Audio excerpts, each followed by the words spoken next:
திருநெல்வேலி நெல்லையப்பர் கோவிலில் திருவிழாங்க. தேரோட்டம் தொடங்குகிறது. பக்த கோடிகள்லாம் திரளாக கூடி வந்து வடம் பிடித்து இழுக்க தொடங்குறாங்க. அந்த நேரத்தில் அழுக்கு துணியாக ஒரு பரட்ட தலையோட பார்க்குறதுக்கு வந்து வயோதிகராக வயதானவராக ஒருத்தர் வந்து அந்த வடத்தை பிடித்து தேரை இழுக்கிறதுக்கு அவர் முயற்சி பண்ணுறாருங்க. உடனே சுற்றி முற்றி இருந்தவங்கள்லாம் அவர் ஒரு பிச்சைக்காரர் மாதிரி இருந்ததாக நினச்சிக்கிட்டு பார்க்குறதுக்கும் கொஞ்சம் அழுக்காக இருந்தார், பார்க்குறதுக்கும் வேறு மாதிரி இருந்தார், பைத்தியமோ என்னமோன்னு சொல்லிட்டு அவர் எல்லாரும் விரட்டி அடிக்கிறாங்க. அதுக்கு பிறகு அந்த தேரை பிடிச்சி இழுக்கிறாங்க, வடம் பிடிச்சி இழுக்கிறாங்க. தேர் நகரவே இல்லைங்க. 2 நாள் யார் யாரோ வந்து இழுத்து பார்க்குறாங்க. அதே மாதிரி சில கனரக எந்திரங்களையும் கொண்டு வந்து இழுத்து பார்க்குறாங்க. தேர் நகரவே இல்லைங்க. அப்புறம் கூடியிருந்த ஒரு சிலர் வந்து ஒரு பெரியவர் வந்தார்ல, பைத்தியம் பிடிச்ச மாதிரி இருந்தார்ல, அவரை நாம் விரட்டி அடித்தோம்ல, ஒருவேளை அவர் ஏதாவது சாபமிட்டுட்டாரா, அவருடைய தப வலிமை அவர் மனசு நோந்து தேர் நகரக்கூடாதுன்னு சொல்லிட்டாரோ, முதல்ல அவரை போய் பார்த்து அழைச்சிட்டு வரோன்னு சொல்லிட்டு அந்த சித்தரை, அந்த பெரியவரை, அந்த பைத்தியம் போல் இருந்தவரை தேடி ஆளாளுக்கு மூளைக்கு அலைஞ்சாங்க. ஒரு இடத்துல அவர் நிஷ்டையில் இருந்தார். அவரை காலில் கையில் விழுந்து அழைச்சிட்டு வந்தாங்க. அவர் தொட்டார், வடத்தை பிடிச்சு லேசாக இழுத்தார். தேரானது நகர ஆரம்பித்தது, தேரானது ஓட ஆரம்பித்தது. மக்களெல்லாம் பார்த்து ரொம்ப ஆச்சரியப்பட்டாங்க. இவ்வளோ பெரிய தவ வலிமை உடைய மிகப்பெரிய ஒரு தவசீலராக இவர் இருக்கிறாரே, பார்க்கறதுக்கு ஒரு மாதிரி பரதேசி மாதிரி இருக்கார், ஆனால் இவருக்குள்ளார இவ்வளோ பவரா அப்படின்னு யோசிக்க ஆரம்பிச்சிட்டாங்க. அவர் தாங்க சிவலோக பண்டார சுவாமிகள். அந்த சிவலோக பண்டார சுவாமிகளுக்கு அவ்வளோ பெரிய பவருங்க. அதே மாதிரி இப்போ அவருடைய ஜீவசமாதி இப்போ ஒரு இடத்துல இருக்குது. அந்த ஜீவசமாதி இருக்கிற இடத்துல வந்து அவர் சின்ன குடிசை போட்டு அங்கே தங்கிட்டார். வர்றவங்க போகிறவங்களுக்கு, ஏழை எளிய மக்களுக்கெல்லாம் தினந்தோறும் கஞ்சி வார்த்து கொடுத்துட்டுருப்பார். அப்போல்லாம் வந்து பெருசாக எதுவும் இந்த கப்பு அது மாதிரிலாம் எதுவுமே கிடையாது. அதான் வந்து இந்த பனைமட்டை இருக்கு இல்லைங்களா, அந்த பனைமட்டையை வந்து கொஞ்சம் குழிவாக செய்து அதை அப்படி பின்னி அதை குழியாக வச்சு தருவாங்க. அதுதான் வந்து அந்த மட்டையில், பனைமட்டையில் கஞ்சி வார்ப்பார். அதை எல்லாருமே வந்து சாப்பிட்டுட்டு போவாங்க.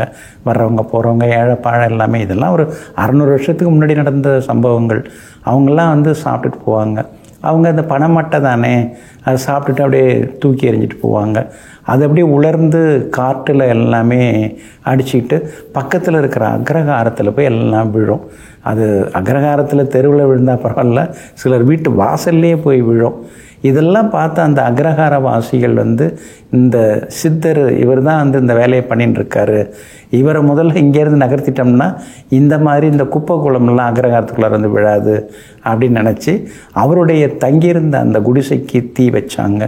அந்த குடிசையில் அப்படியே ஆடாமல் அசையாமல் அந்த நெருப்புகளுக்கு இடையே அப்படியே அமர்ந்திருந்தார் இந்த சித்தர். கடைசியில் அக்ரஹாரம் தீப்பிடிச்சு எரிஞ்சுது. அக்ரஹாரமே இல்லாமல், அடிசுவடே இல்லாமல் மறைஞ்சிருச்சு. அந்தளவுக்கு தவ வலிமை படைத்தவராக நம்முடைய சிவலோக பண்டார சுவாமிகள் இருக்கிறாங்க. இவங்களுடைய ஜீவசமாதி அப்படின்னு பார்த்திங்கன்னா, அதான் வந்து ரொம்ப பக்கத்தில் தான் இவங்களுடைய ஜீவசமாதிகள் இருக்குது. ஒரு 6 அடி 6.25 அடி ஆஜானுபாகமான உயரம். அதாவது அதான் மேலே வந்து எந்த சட்டையெல்லாம் கிடையாது. எப்போ பார்த்தாலும் நிஷ்டையில் இருக்கிறவர். இவர் வந்து கீழப்பாவூர் அப்படிங்கிற ஊரில், அந்த ஊர் எல்லையில் நரசிம்மர் கோவில் இருக்குது. அந்த கோவில் குளத்தில் தண்ணி மேலே துண்டை விரித்து நம்ம தரை மேலே உட்காந்துருக்க மாதிரி உட்காந்துருப்பார். அதெல்லாம் பார்த்து ஆச்சரியப்பட்டவங்க, அதிசயப்பட்டவங்களாமே இருக்காங்க. இந்த மகானுடைய ஜீவசமாதி எங்கே இருக்குன்னா, தென்காசியிலேருந்து திருநெல்வேலி போகிற வழியில், தென்காசியிலேருந்து ஒரு 10 கிலோமீட்டர் தூரத்தில் பாவூர் சத்திரம் அப்படின்னு ஒரு ஊர் இருக்குதுங்க. அங்கேருந்து சுரண்டை செல்லும் வழியில் தான் கீழப்பாவூர் அப்படிங்கிற அருமையான ஊர் இருக்குது. அங்கே வந்து குருக்கள் மடம், அதான் அந்த இவருடைய ஜீவசமாதியை சொல்லுவாங்க குருக்கள் மடம்னு. அதில் வந்து சுவாமியுடைய கற்சிலையும் மேலே வந்து பிரதிஷ்டை பண்ணியிருக்காங்க. இந்த மகான், அதாவது சிவலோக பண்டார சுவாமிகளுடைய ஜீவசமாதிக்கு போனோம்னா எல்லாமே கிடைக்கும். மனசில் இருக்கிற கவலைகள் விலகும். அதே மாதிரி வம்ச விருத்தி அதிகரிக்கும். நாம் எதை கேட்டாலும் உள்ளதாக இருக்கணும், உண்மையாக இருக்கணும், நல்லதாக இருக்கணும். அப்படி கேட்கும் பொழுது அதெல்லாமே கிடைக்குது. இன்றைக்கும் பலர் அங்கே தியானம் செய்கிறாங்க, சிவலோக பண்டார சுவாமிகளை தரிசனம் செய்கிறாங்க.